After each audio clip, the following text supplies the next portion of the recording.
woman you can never please. If she's in a house with 16 bathrooms, the next one she's thinking about has got to have 23 bathrooms. He looks so unhappy, so drained, and as if the world is coming to an end.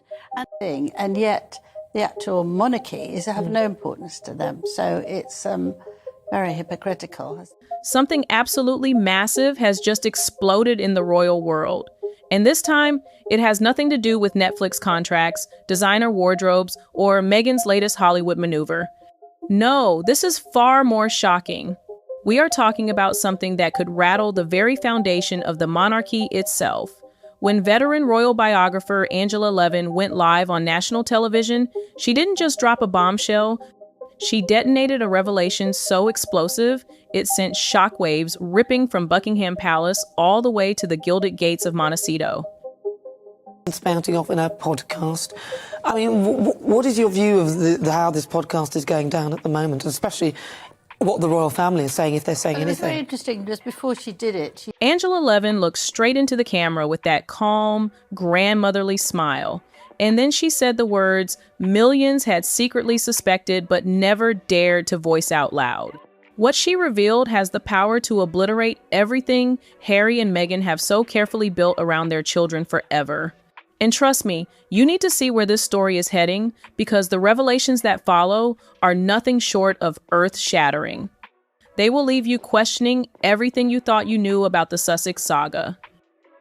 Said that she wanted to speak without anybody filtering out what she said. She wanted to say the real me, so we'd all get to know that. I think she's put herself right down the drain, actually. Angela Levin didn't stutter, didn't hesitate, and she certainly didn't coat her words with the sugary politeness the press usually hides behind when it comes to the Sussexes. She went straight for the jugular, firing off the question that cut through years of carefully polished PR spin like a hot knife through butter. With the same razor-sharp analysis that built her formidable reputation, Angela leaned forward and asked the one thing no one else had dared to even whisper. I think people have, all around the world, not just the UK, have felt that her behaviour is not appropriate at any level about anyone. I mean, there were several lies that she said as well. One was, why have Harry and Meghan never once followed a single traditional royal birth protocol? That was Angela Levin's devastating question, and here's why it cut so deep. For centuries, every royal birth has followed the same unshakable rules. The photo call on the hospital steps, something every royal mother before Meghan did without hesitation. Sign medical bulletins from the attending physicians because protocol demands it. Transparent timelines the public could track. Even official witnesses present during the deliveries to guarantee everything was above board. N-word, which people don't use about her children. I can't imagine that any journalist would do that today. She hasn't got any proof. Another was that she couldn't take her Archie to school because there'd be about 40. Clear documentation has always existed to prove royal births happened exactly as claimed. And this isn't just pretty tradition, it's a constitutional requirement. The monarchy itself survives on one thing above all else: legitimacy. Absolute, unquestionable certainty of the bloodline. But instead of centuries-old transparency, with Harry and Meghan, we got an entirely different playbook. Grainy, tightly controlled photos where baby bumps seem to appear and disappear like stage props. Birth locations that mysteriously shifted depending on who was asking the questions. Photographers there every single day, but there's a law in this country that you can't do that. You can go and take a small royal child on the first day of term, and that's it. You leave them alone, and it's obeyed. And timelines shifted like quicksand whenever anyone tried to pin down the facts, and most damning of all was the silence. Silence so heavy you could slice it with a blade. Angela's delivery was pure surgical precision. For centuries, royal births have been documented with meticulous care, every detail preserved for the record. Yet, for the very first time in history, that transparency vanished into thin air. And the question left hanging was brutally simple: why? Angela didn't need to shout or add theatrics. The weight of her words did it all. The question itself landed like a wrecking ball, heavy enough to flatten a building. And in that studio, you could hear a pin drop. It's not obeyed by the photographers, it's obeyed by the press. But she didn't do that. But another one which really fascinated me was that she said that she didn't have to sign anything while she was at the royal family, so she can say anything she liked. Where She exposed something far more dangerous than missing photos. Constitutional experts have now begun quietly debating whether Archie and Lilibet can even keep their places in the line of succession if their births were never properly verified under royal requirements. Think about how massive that island. We're no longer in the realm of tabloid gossip. This is constitutional territory. Experts are actively weighing whether these children truly have legitimate claims to their royal titles. And when it comes to succession, the rules don't bend. The requirements are rigid, precise, and they do not mess around. Whereas what she said in Oprah Winfrey was that they silenced her. So They took her passports, apparently, and everything else. Well, she went on 18 what she holidays said. the year that they took her passports. I can't imagine they would let her out the country without that. But, you know, To remain in line for the throne, you must be the proven biological child of someone already in that line. And proven doesn't mean trust us because we said so. Proven means ironclad documentation. And here's where it gets fascinating for Harry and Meghan's entire post-royal empire. Everything they've built since stepping away depends on that royal connection staying intact.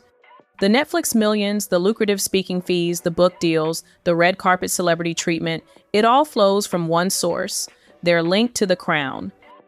it's, and really it was all about her. She wants to align herself with extremely rich women so that they become a group, but actually she always has to win. And extraordinarily, she thinks that we all want to know. And that, for example, when she was called a D, All of it exists because Harry and Meghan are still seen as legitimate royals who simply chose to walk away from palace life. But if serious doubts begin swirling about whether their children are truly royal at all, that entire brand collapses overnight. In an instant, they're no longer the rebellious prince and princess living boldly on their own terms. They're just another celebrity couple whose one big claim to fame suddenly looks shaky, even questionable. And that's why Harry's reaction came off as so panicked, so frantic. He wasn't just defending his children's privacy, he was fighting for the survival of his entire identity. Eva, that she told us in detail about how she sweated. Well, you know, we don't really want to know that, do we? But I thought that both of them have been just quite dreadful. And I think now coming over here, it's very difficult. And the glittering empire they've built around their royal status hangs in the balance. Because if the crown ever quietly rules that those children aren't truly part of the bloodline, no amount of Hollywood networking or celebrity friendships will save them from sliding into irrelevance. While Harry was busy spiraling, firing off angry formal letters to anyone who would listen, Angela Levin was calmly executing a strategy that would make a military tactician jealous. And what she did next wasn't just clever. It was absolutely devastating. Difficult for the royal family to see her because anything they say, she'll take it down and use it as evidence against them, whatever it is they say. She's got a diary, she wants to write another angry book about her terrible time. Just when it looked like the story might finally fade from the headlines, Angela Levin calmly walked onto another television set and dropped a bombshell that flipped everything upside down. She didn't raise her voice, she didn't get theatrical. She simply, almost casually, named the exact firm allegedly running what she described as Harry's secret formal campaign. Not vague hints, not loose speculation. She gave actual names that viewers could look up and verify for themselves. And in that moment, you could practically feel the shockwaves rippling through every single newsroom in Britain. With the royal family, she did it. She did her podcast the week at the Diana's anniversary of her death, which I think was totally inappropriate. The Queen is not well, we all know that, yet she just blasts her way through. I've never known anybody quite like that. Social media exploded within minutes, and this time, people weren't just sharing clips, They were digging furiously into the firm Angela had named, researching its history, its clients, and trying to piece together exactly what kind of secret campaign could be unfolding behind closed doors. But here's what made Angela's move so devastatingly clever. She hadn't broken any laws. She hadn't revealed classified documents. All she did was share what she claimed to know from her deep network of royal insiders, built steadily over decades of reporting. Who won't actually have any empathy for anyone, yet will go and talk to people. She's going to One World, where she's talking to 190 young people about how they should be, and I think nobody should allow her there, because who wants to be like that? Well, she seems to have, and she has. Angela had created the perfect trap for Harry. If he wanted to fight back against what she'd said, he'd have to prove her wrong. And proving her wrong would mean acknowledging the very existence of the formal activities he was desperate to keep hidden. It was political quicksand. The harder he struggled, the deeper he sank, and the closer he came to admitting Angela's claims might actually be true. Soon, constitutional experts were appearing on news panels pointing out the glaring trap Harry had stumbled straight into. Because if these secret formal proceedings really did exist, just as Angela hinted, the implications were staggering. A lot of people who want to be like her or emulate her, the Sussexes, there's some sort of the Sussex Squad or whatever they call themselves. And then there was that comment that she made about the fact that people in South Africa celebrated when Nelson Mandela was released from prison. That's the key one. I should have said that first. I mean, but if Angela was right, then any attempt by Harry to fight back could actually drag those private documents into the public eye through official disclosure rules. And while he wrestled with that nightmare possibility, something even more chilling was unfolding at Buckingham Palace: absolute silence. No defensive statements, no clarifications, no carefully worded protection for their wayward prince. The palace didn't lift a finger. The message couldn't have been louder if they plastered it across billboards. Harry was on his own. Even the palace insiders, who usually slip supportive lines to friendly journalists, had gone dead quiet. The royal safety net was gone. It was received in about the same happiness that when Mandela left the prison.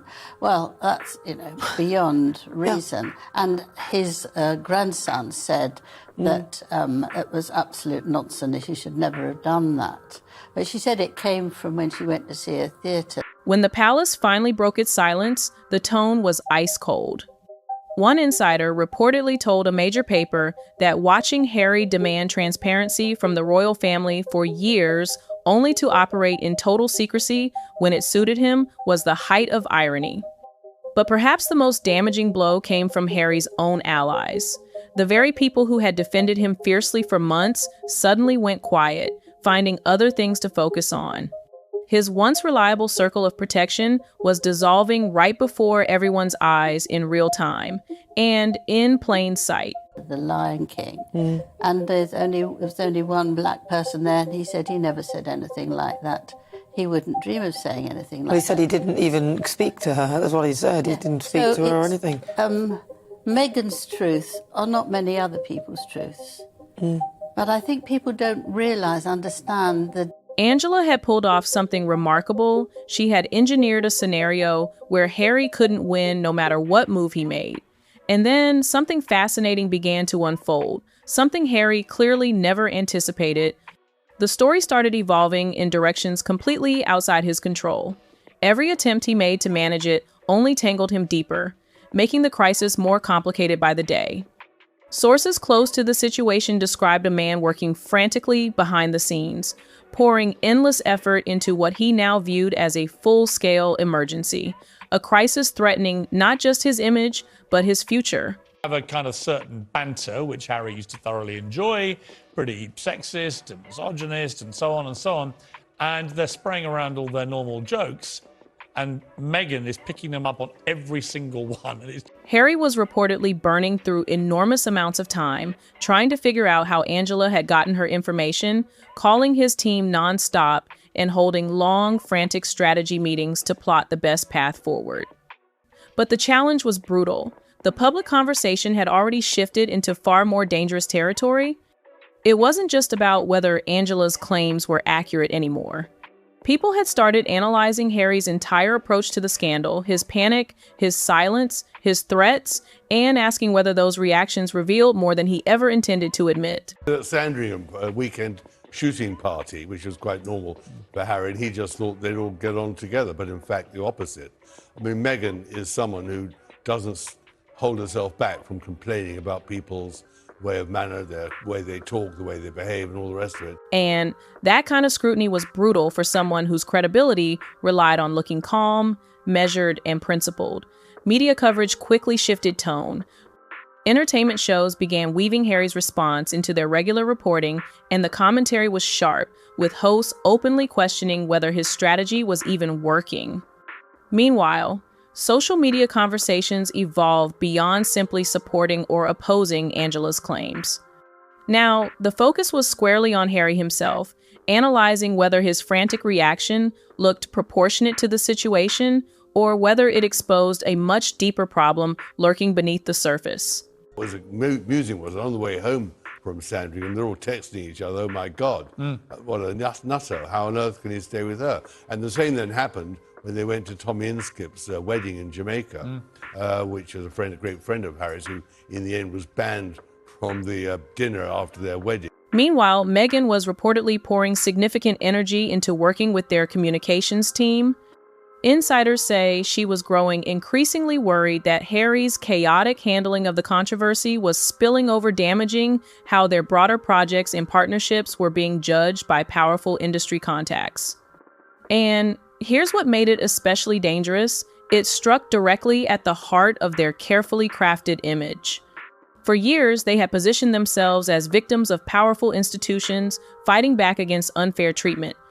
But now, the narrative was twisting, and they were starting to look like the very thing they had spent years condemning. Saw all these celebrities filing it. Exactly. Who'd known her about 3 minutes. Yeah, if that.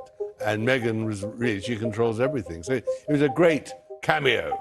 Tell me Meghan. about the Queen. The Queen apparently, you report, didn't want Meghan at Philip's funeral. Why? But Harry's reaction to Angela's questions was painting a very different picture, that he was the one avoiding transparency, not demanding it. And that shift wasn't just damaging publicly, it was starting to have serious professional consequences too. Industry insiders were reportedly watching closely, weighing how this scandal might impact future collaborations and high-profile business deals. The Sussex brand, once seen as a safe investment, was suddenly looking risky.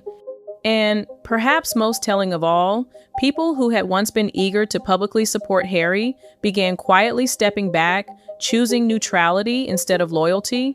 Well, she didn't want to be the attention diverted from Philip. If Meghan had been there, she would have got all the attention. I mean, the Harry walk up the hill with William that just showed how the media was focused on the reconciliation and everything after Oprah. So when she said to one of her aides, "Thank goodness Meghan isn't coming." Instead of defending Harry's handling of the scandal, his allies simply stayed silent, and that silence sent its own unmistakable message.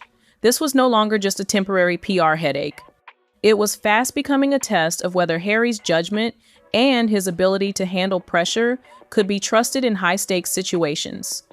And then came the fateful moment. Harry made a decision that transformed a manageable controversy into a full-blown crisis. Instead of pulling back, he doubled down in the most spectacular way imaginable.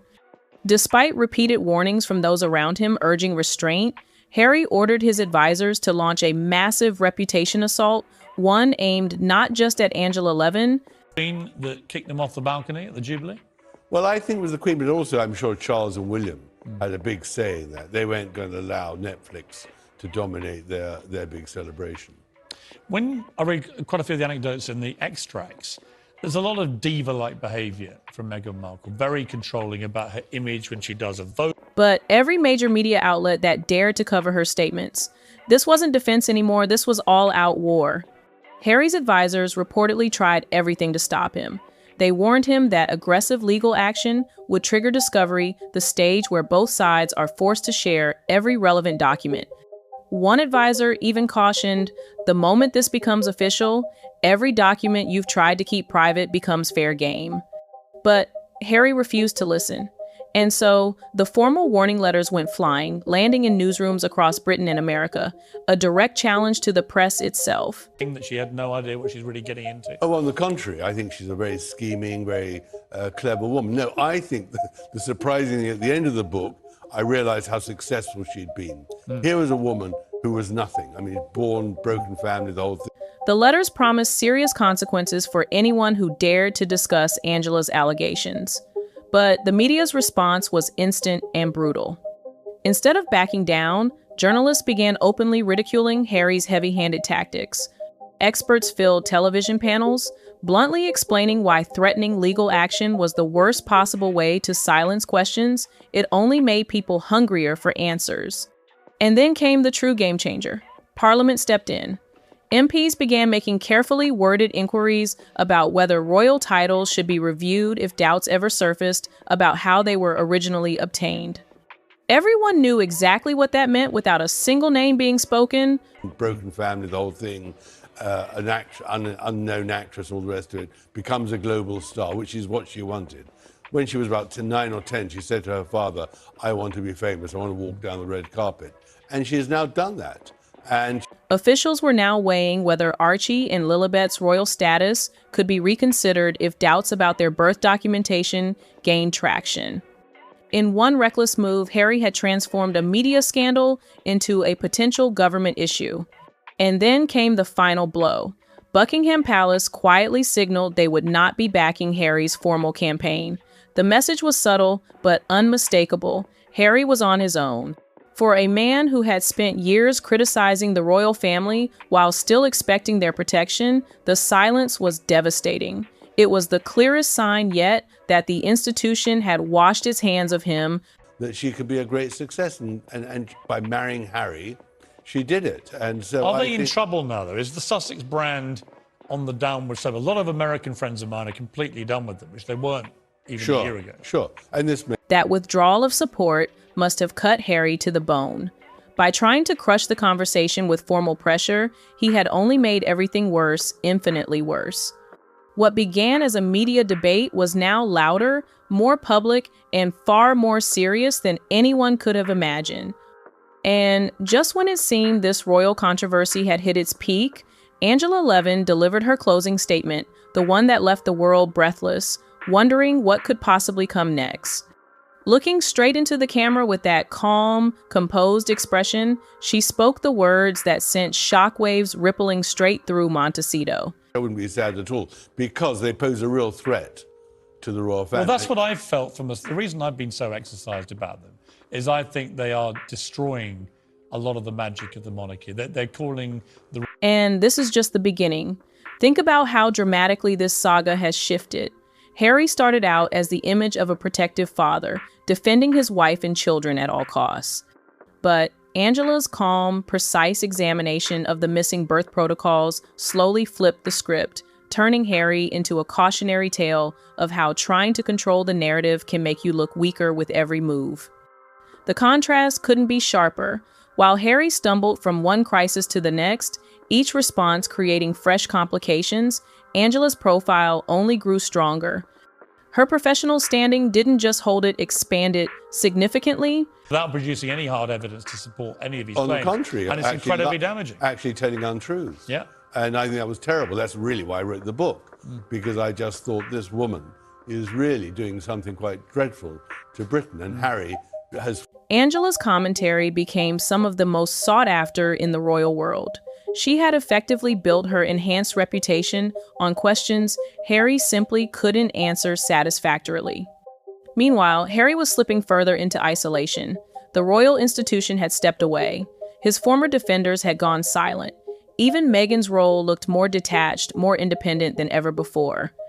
The man who once enjoyed widespread sympathy was now a figure people either pitied or openly doubted.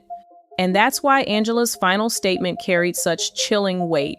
It wasn't just commentary, it was a warning, one that could redefine the Sussex legacy forever. Fallen in love with her in a ludicrous way, and has gone along as her accomplice.